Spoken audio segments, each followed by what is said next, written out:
सर्द भरी जाड़े की शाम। सूरज डूब चुका था। चारों ओर धुआं फैला था। मुंबई में आलीशान कोठी के लॉन में डॉक्टर रघुनाथ और उनकी पत्नी शोभा बैठे हुए थे। वे किसी कॉलेज में प्रोफेसर थे।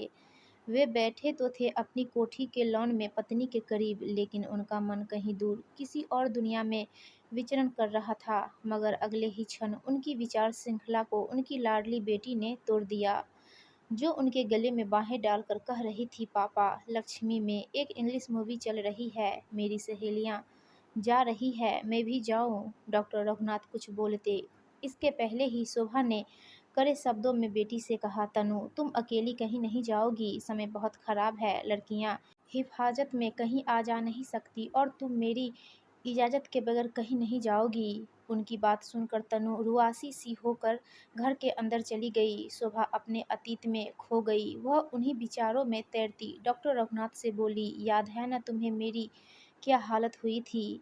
अपनी तनु तो बहुत सुंदर है, कहीं कुछ। बीच में ही डॉक्टर रघुनाथ दार्शनिक के अंदाज में बोले, शोभा, इस दुनिया में जो आया है अपनी तकदीर साथ लाया है। सारे काम मालिक की मर्जी से होते हैं। इसे वरदान समझो या अभिशाप, मालिक की इनायत और मजा दोनों ही सबको मिलती है, भुगतनी पड़ती है। हम भी उन्हीं आम इंसानों में से हैं। कुछ पल की खामोशी के बाद उन्होंने फिर कहना शुरू किया, तुमसे शादी करने से पहले मैं एक बहुत खूबसूरत लड़की से प्यार करता था। शायद मैं कभी इस बात का जिक्र तुमसे न करता, पर आज न जाने क्यों सब कुछ बता देना चाहता हूँ। सारी दास्तां सुनकर तुम मुझे कोई भी सजा दे सकती हो। उसकी बात सुनकर शोभा का मन अंदर तक हिलसा गया। सोच की गहराई में विचार उतरते चले गए, पर उसने अपने को सहज बनाए रखा। क्षण भर बाद वह बोली, आप और मैं अलग अलग नहीं हैं। आप बेझिझक अपनी बात कहिए, शायद इससे आपके मन का बोझ हल्का हो जाए। डॉक्टर रघुनाथ शिमला की पहाड़ी वादियों के बीच स्थित उस छोटे से गांव में पहुंच गए, जहां बरसों पहले कभी उनके मन में प्यार के फूल खिले थे। चाय के बागान में काम करने वाले भोले भोले मजदूरों, जिसमें स्त्री पुरुष बच्चे सभी थे, उनका एक काफिला उनकी आंखों के सामने से गुजरने लगा, जिसके इलाज के लिए वे डॉक्टर बनकर गए थे। सरकार ने उन्हें वहां भेजा था। मजदूरों के उस काफिले में चाय की पत्तियां तोड़ती एक कमसीन पहाड़ी रूपसी का चेहरा ज्यों ही उनकी आंखों के आगे आया, उनके मुंह से एक आह से निकल गई और उन्होंने कहना शुरू किया। उस दिन अमावस्या की काली रात थी। कोहरे ने वातावरण को और भी डरावना बना दिया था। रात के करीब 9 बजे का समय था। मैं कंबल में दुबका एक किताब पढ़ रहा था। अचानक दरवाजे पर दस्तक हुई।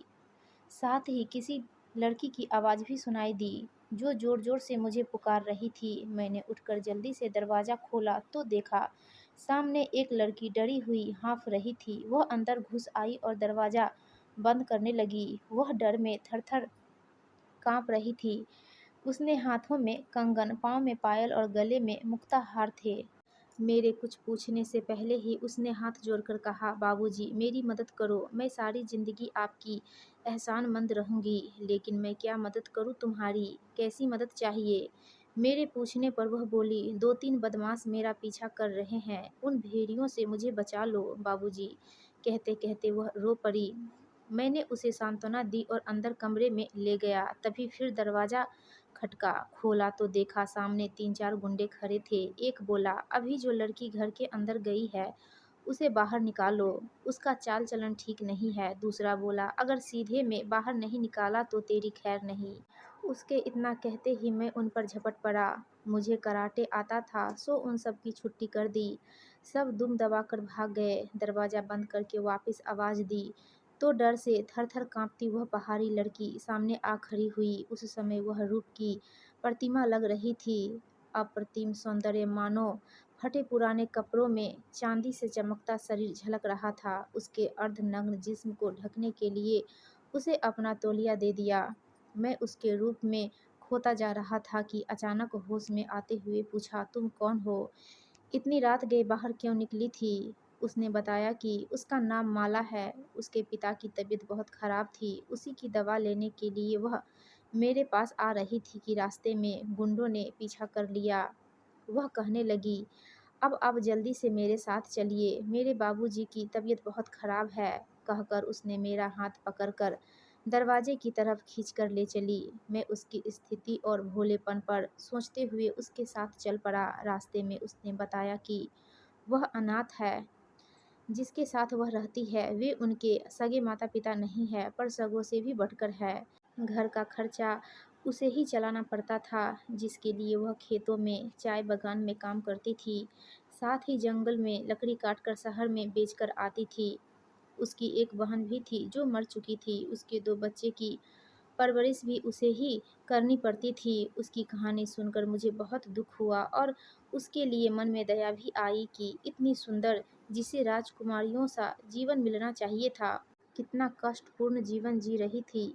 माला ने यह भी बताया कि शहरी लोग उसकी तस्वीर भी खींचते थे, अर्धनग्न तस्वीर। ये आदिवासी पहाड़ी लोग बहुत कम कपड़े पहनते हैं, फिर लोगों की बुरी नज़र क्यों नहीं पड़ेगी। मैं सोचता रहा कि आखिर समाज में के बड़े व सभ्य लोगों ने इस बात पर ध्यान क्यों नहीं दिया, रोक क्यों नहीं लगाई। इनके रहन-सहन में सुधार लगाना ही होगा। यही सोचते मैं माला के झोपड़े में पहुंचा, जहां एक कोने में एक बुजुर्ग लेटा खांस रहा था। बुढ़िया बुखार में तप रही थी, पास ही 2 बच्चे लेटे हुए थे। सब पर आदिवासियों की छाप थी, माला को छोड़कर। आखिर यह इतनी गोरी और इनसे अलग क्यों है? इस सवाल मैंने बुजुर्ग से कर ही लिया, जिसके जवाब में उसने बताया माला का पिता फिरंगी और माँ मुसलमान थी। इसके पैदा होते ही माँ मर गई और पिता का कहीं पता नहीं चला। तो हमने ही इसे पाल पोस कर बड़ा किया। अगर यह नहीं होती तो हम लोग इतने दिन जिंदा ही न रहते। यही तो हमारी जिंदगी है, कहकर बुजुर्ग रोने लगा। डॉक्टर बाबू, हमारे बाद इसका और इन बच्चों का क्या होगा? किसके सहारे जिएंगे ये? गांव के गुंडे हमेशा इसके पीछे पड़े रहते हैं। आप मेहरबानी करके इसे सहारा दे दीजिए डॉक्टर बाबू। और मैं उनकी बातें सोचता घर लौट आया। माला की शक्ल एक पल को भी मेरी आंखों से ओझल नहीं हो रही थी। धीरे धीरे मैं उससे प्यार करने लगा, बेहद प्यार। और प्यार भरे वे दिन पंख लगाकर उड़ चले। पता भी न चला कि हमारी मुलाकात को इतना वक्त गुजर गया। जिंदगी एक नए मोड़ पर आ पहुंची जब माला ने एक रोज जंगल में घूमते हुए बताया कि वह माँ बनने वाली है। तो मेरी खुशी का ठिकाना नहीं था। मैंने तुरंत ही उससे शादी करने का फैसला किया।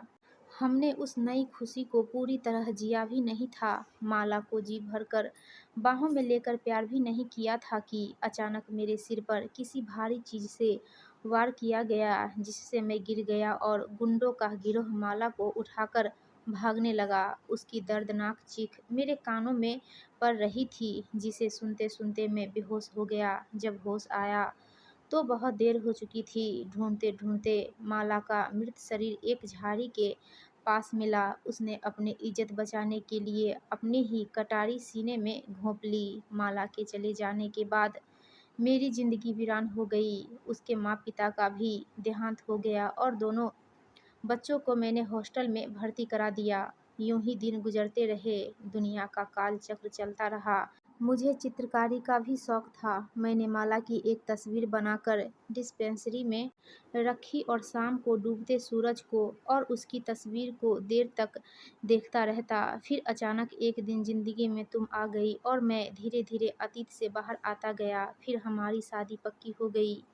एक शाम हम जंगल में घूम रहे थे कि एक बार फिर वही घटना हुई। मोटरसाइकिल पर सवार कुछ गुंडे आए और तुम्हें उठा ले गए।